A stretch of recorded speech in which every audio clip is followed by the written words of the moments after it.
అందరికీ జేబీఎం. నేను Rajesh Mahasen. Welcome to Mahasen media. కూటమి ప్రభుత్వానికి జగన్ నుండి పొంచి ఉన్న పెనుముప్పు. జగన్ గారు చేసే శవ రాజకీయాలకి ఆంధ్రప్రదేశ్ పరువు ప్రతిష్టలతో పాటు ఆంధ్రప్రదేశ్లో అల్లర్లు చెలరేగి తద్వారా కేంద్ర ప్రభుత్వం ద్వారా రాష్ట్రపతి పాలన తెచ్చేసుకుందాం, ఎలాగైనా సరే మళ్ళీ ఎలక్షన్ తెచ్చేసుకుని మనం గెలిచేసి మళ్ళీ ముఖ్యమంత్రి అయిపోదామని జగన్ గారి తాపత్రయం అంతే ఇంత కాదండి. ఇప్పుడు కనుక కఠినమైన చర్యలు కూటమి ప్రభుత్వం కనుక తీసుకోకపోతే పరిస్థితులు చేయిదారిపోవడానికి ఎంతో కాలం పట్టదు. ఎందుకు చెప్తున్నానంటే వైఎస్ఆర్సీపీ పార్టీ పుట్టిందే శవంపై పుట్టింది. వైఎస్ రాజశేఖర రెడ్డి గారి శవం మీద పుట్టిన పార్టీయే వైఎస్ఆర్సీపీ. ఎందుకంటే ఆయన చనిపోయిన తర్వాత ఈ పార్టీని ఎస్టాబ్లిష్ చేశారు. అప్పటి వరకు కాంగ్రెస్ పార్టీలో ఉండేవారు. తర్వాత ఈ పార్టీకి శవాలే కలిసి వచ్చేయండి. శవాల మీద రాజకీయం చేయటమే ఆ పార్టీకి, అంటే ఆ పార్టీకి ఇప్పుడు ప్రతి దేశానికి ఒక గుర్తు ఉంటుంది కదా. జగన్ గారు అసలు గుర్తు ఫ్యాన్ గుర్తు పెట్టుకున్నారు, కానీ శవం గుర్తు పెట్టుకోవాలి. వైఎస్ఆర్సీపీ పార్టీకి శవం గుర్తు పెట్టుకుంటే ఇంకా బాగా కలిసి వస్తుందేమో అనుకుంటున్నానండి నేను. ఎందుకంటే ఒకసారి మీకు ఒక విషయం చెప్తాను. వైఎస్ఆర్సీపీ శవ రాజకీయం 2009 సెప్టెంబర్ 2వ తారీఖున వైఎస్ఆర్ గారి శవం లేచింది. ఆ శవం లేవడంతో ఆ శవంతో పాటు వైఎస్ఆర్సీపీ పార్టీ కూడా లేచింది అప్పుడే. తర్వాత ఆయన బయట తిరగాలి, జనాల్లోకి వెళ్ళాలి. జనాల్లోకి వెళ్ళాలంటే మామూలుగా వెళ్ళి ఓట్లు అడిగితేనో అభివృద్ధి గురించి మాట్లాడితేనో జనాల్లో సెంటిమెంట్ రైజ్ అవ్వదు. కాబట్టి ఆ కాలంలో ఎవరెవరైతే చనిపోయారో, రాజశేఖర రెడ్డి గారు చనిపోయిన తర్వాత గుండెపోటుతో చచ్చిపోయినాడు, యాక్సిడెంట్లో చచ్చిపోయినాడు, మరో రకంగా నార్మల్ డెత్లు కూడా ఎవరెవరున్నాయో ఎంక్వైరీ చేసి జగన్ గారు మీ ఇంటికి వస్తారట. మీ ఇంట్లో చనిపోయినాడు రాజశేఖర రెడ్డి గారి కోసం చనిపోయారని చెప్పండి, మీకు ఏదైనా కొంచెం డబ్బులు ఇస్తారు, మీకు ఏదైనా మేలు చేస్తారని చెప్పి ఆ శవాలు ఎవరెవరైతే చనిపోయారో లెక్క తీసి ఆ శవాల దగ్గరికి ఓదార్పు శవయాత్ర. అవునా కదండి? చనిపోయిన వాళ్ళ ఇంటికి మా నాన్నగారి గురించి చచ్చిపోయాడు అన్నట్టు బిల్డప్ ఇచ్చి చనిపోయిన ఇంటికే కదా వెళ్ళారు. శవయాత్ర అది.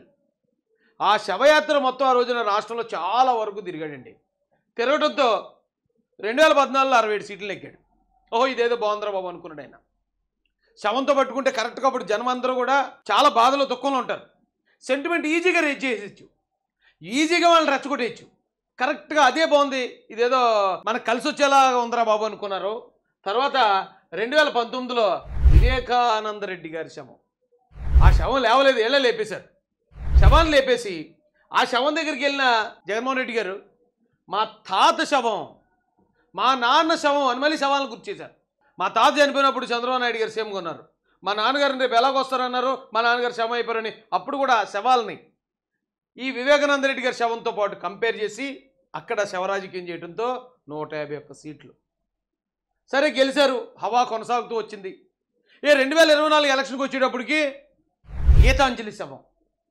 అమ్మాయి అమాయకురాలు, అమ్మాయిని రెచ్చగొట్టి వీడియో మాట్లాడించి ఆ కుటుంబ కలహాలు రేపి ఆ భర్త ఏదో తిడితే పాప అమ్మాయిలు సూసైడ్ చేసుకునే పరిస్థితి. ఆ చావు కారణం వైసీపీ వాళ్ళే. అందుకే ఆ రోజున సజ్జల భార్గవరెడ్డితో పాటు మొత్తం అందరూ వెళ్ళి అక్కడ మ్యానిపులేట్ చేయడానికి ట్రై చేశారు. గీతాంజలి శవాన్ని 2024 ఎలక్షన్కి వాడుకుందామని ట్రై చేశారు, పని అవ్వలేదు. ఎందుకంటే ఎప్పుడు ఒకటే స్ట్రాటజీ నమ్ముతారండి జనం. చూసిన సినిమా మళ్ళీ మళ్ళీ చూస్తారా? చూడలేదు. ఎప్పుడైతే వీళ్ళ స్ట్రాటజీ పారలేదో చిత్తుగా ఓడిపోయారు 24లో.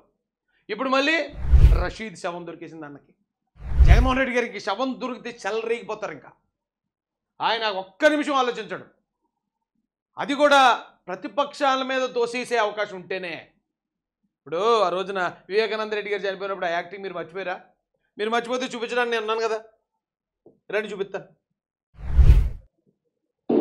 ఇంకా దారుణంగా జరుగుతా ఉన్న ఈ రాష్ట్రంలో రాజకీయాలంటే మొట్టమొదటిగా మా తాతను చెప్పారు.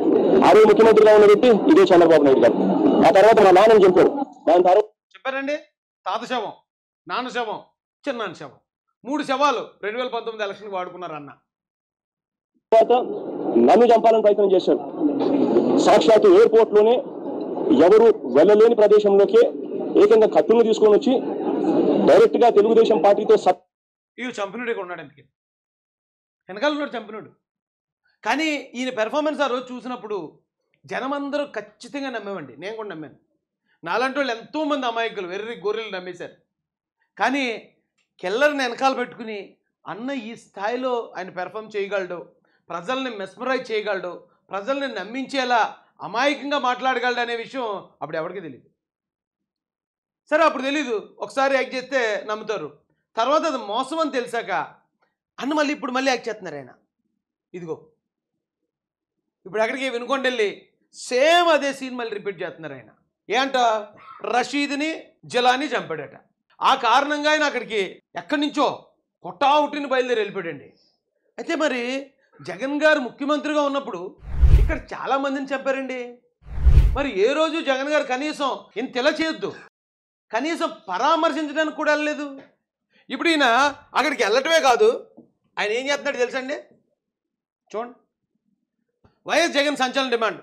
వైసీపీ అధినేత వైఎస్ జగన్ కీలక ప్రకటన చేశారు. వినుకొండలో హత్యకు గురైన రషీద్ కుటుంబాన్ని శుక్రవారం పరామర్శించి జగన్ మాట్లాడుతూ ఏపీలో వైసీపీ నేతలపై జరుగుతున్న దాడులకు నిరసనగా ఢిల్లీలో బుధవారం ధర్నా చేస్తామన్నారు. ఇక్కడ పరిస్థితులను ప్రధాని మోడీకి వివరిస్తామన్నారు. రాష్ట్రంలో రాష్ట్రపతి పాలన అమలు చేయాలని కేంద్రాన్ని డిమాండ్ చేస్తామని జగన్ స్పష్టం చేశారు. కూటమి ప్రభుత్వం అధికారంలోకి వచ్చిన తర్వాత దాడులు పెరిగాయన్నారు. అయితే జగన్మోహన్ రెడ్డి గారికి ఒక చిన్న సలహా ఇస్తానండి. జగన్ గారు, నిజంగా మీరు అన్నట్టు కనుక రాష్ట్రంలో రాష్ట్రపతి పాలన పెట్టేయాలి, చంద్రబాబు నాయుడు గారిని దింపేయాలి అనుకుంటే కేంద్ర ప్రభుత్వం కూడా ఇబ్బంది పడుతుందండి. ఎందుకంటే ఇక్కడి నుంచి దాదాపు 18 మంది ఎంపీలు సపోర్ట్ ఉంది కేంద్ర ప్రభుత్వానికి. కేంద్రానికి వచ్చిన బొటాబొట్టి దీనిలో మీరు కానీ ఇలా కేంద్రానికి రాష్ట్రానికి విడగొట్టారనుకోండి, మోడీ గారికి కూడా ఇబ్బంది పడే పరిస్థితి. దయచేసి అలాంటి ప్రయత్నాలు చేయకండి. మోడీ గారు అక్కడ పరిపాలిస్తారు చక్కగా, ఇక్కడ చంద్రబాబు నాయుడు గారు పరిపాలిస్తారు ఇంకా చక్కగా.